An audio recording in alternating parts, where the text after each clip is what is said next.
ఎన్నికలకు ముందు ఒక మాట, ఎన్నికల తర్వాత ఒక మాట మాట్లాడుతున్న ప్రభుత్వాలు ఈరోజు మనం చూస్తున్నాం. ఒకటే చెప్తున్నాం, ఏదైతే ప్రభుత్వం అధికారంలోకి వచ్చిందో చంద్రబాబు నాయుడు గారు కానీ పవన్ కళ్యాణ్ కానీ మీరు ఏ ఎజెండాతోటి ఈరోజు అధికారంలోకి వచ్చారో ఒకసారి మీరు గుర్తు చేసుకోండి. తెలుగు ప్రజల సెంటిమెంట్ విశాఖ స్టీల్ ప్లాంట్, అలాంటి స్టీల్ ప్లాంట్ ఇవాళ మళ్ళీ ప్రభుత్వ రంగంలో కొనసాగిస్తామని చెప్పేసి అధికారంలోకి వచ్చి ఈ రోజు మళ్ళీ మీరు దొడ్డిదారిన మాయ మాటలు మాట్లాడుతున్నారు. అయ్యా, చంద్రబాబు నాయుడు గారు చెప్తున్నా, పవన్ కళ్యాణ్ చెప్తున్నా, ఇది టీజర్ మాత్రమే.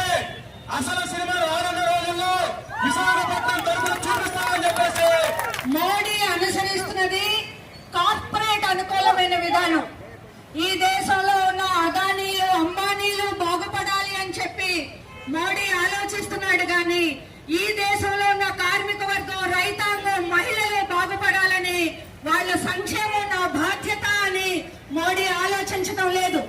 మనం ఆ కార్పొరేట్ విధానాలు నశించాలి, ప్రజలకు అనుకూలమైన విధానాలు తీసుకురావాలని చెప్పి ఈ రోజు ఈ బహిరంగ సభను ఏర్పాటు చేశాం. అదానీలు, అంబానీలు కాదు, ఈ దేశ సంపదను సృష్టిస్తున్నది కార్మిక వర్గం, మహిళలు, రైతాంగం ఈ దేశ సంపదను సృష్టిస్తున్నారు.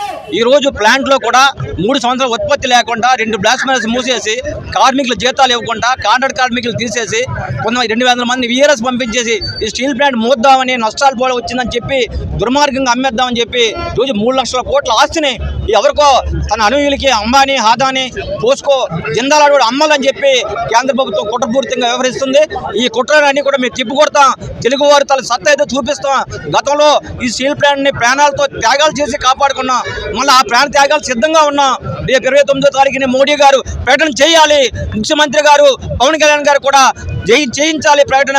ఈ యొక్క ఉద్యమాలు పురుష పెట్టాలని చెప్పి పోరాట కమిటీ పెద్ద ఎత్తున ఈరోజు పాదయాత్ర పాత గోదావరి, కొత్త గోదావరి వరకు జరుగుతుందని తెలియజేస్తున్నాం. దేశమంతా కూడా మోడీ విధానాలకు వ్యతిరేకంగా మారుమోగబోతా ఉంది. నవంబర్ 26 ఏమిటి? నవంబర్ 26 పవిత్ర దినం. మన రాజ్యాంగాన్ని డాక్టర్ బాబాసాహెబ్ అంబేద్కర్ రూపొందించి పార్లమెంట్ లో దాన్ని చర్చించినటువంటి సందర్భం. అందువల్లనే ఈ రోజు ఆ రాజ్యాంగాన్ని నిలబెట్టుకోవడం కూడా కార్మిక వర్గం యొక్క బాధ్యత. పెద్ద గజదమ్మ దొరికాడు. ఎవరు? గట్టిగా మాట్లాడండి. పచ్చి గజదంగా అడ్డంగా బుక్ అయిపోయాడు. గోలు దొరికాడు. 2000 ఎవరు? అదానీ గురించి మనం చెప్పుకోవాలా. ఎందుకంటే అదానీతో మన చుట్టూ సంబంధాలు ఉన్నాయి.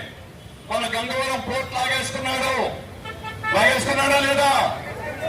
మన విశాఖ స్టీల్ ప్లాంట్ కూడా లాగేయడానికి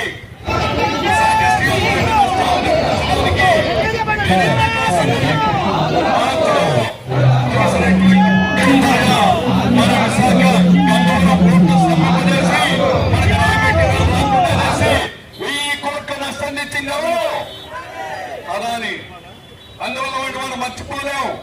అట్లాంటి వాడు ఈరోజు అక్కడ అమెరికాలో పెట్టుబడులు సేకరించి సెకీ అనేటువంటి సంస్థని కేంద్ర ప్రభుత్వంతో ఏర్పాటు చేసి ఆ సెకీ నుంచి అదాని ఉత్పత్తి చేసేటువంటి సోలార్ విద్యుత్తును కొనాలని, ఆ కొనడానికి 5 రాష్ట్రాలతో ఒప్పందాలు చేశారు. లాభాలు వచ్చేటువంటి ఫ్యాక్టరీలోనే ఇవాళ ప్రభుత్వ రంగంలో ఉంచకుండా దీన్ని ప్రైవేట్ పరం చేస్తాం, మూసేస్తామని చెప్తున్నారు అనమాట. ఈ మూసేయడానికి ఆంధ్ర ప్రజలు ఎవరు కూడా అంగీకరించలేదు. ఇప్పటికే అన్ని రాజకీయ పార్టీలు కూడా కేంద్ర ప్రభుత్వాన్ని డిమాండ్ చేస్తున్నాయి. విశాఖ ఉక్కుని ప్రభుత్వ రంగంలో ఉంచండి, లేదంటే సైడ్లో విలీనం చేయండి, ఉన్నటువంటి క్యాపిటల్ రీసెర్చింగ్ ఏదైందో పెట్టుబడులు అనేది ఉపసంహరించుకోవాలి మీరు అని చెప్పేసి పెద్ద ఎత్తున పోరాటాలు జరుగుతున్నాయి. ఈ పోరాటానికి ఇవాళ రాష్ట్ర వ్యాప్తంగా రేపు 26వ తారీఖున దేశవ్యాప్తంగా కూడా విశాఖ పరిశ్రమ, ప్రభుత్వ రంగ పరిశ్రమలు కాపాడడం కోసం పోరాటాలు జరుగుతున్నాయి. అలాగే రేపు 28న కూడా పెద్ద ఎత్తున నిరాదీక్షలు కూడా కూర్చున్నాయి. 29 ప్రధానమంత్రి గారు వచ్చిన సందర్భంలో నారా చంద్రబాబు నాయుడు గారు, పవన్ కళ్యాణ్ గారు స్వయంగా చొరవ తీసుకొని విశాఖ ఉక్కుని ప్రభుత్వ రంగంలో కొనసాగించాలని మీరు ప్రకటించాలని చెప్పేసి ప్రధానమంత్రి ద్వారా మేము డిమాండ్ చేస్తున్నాం.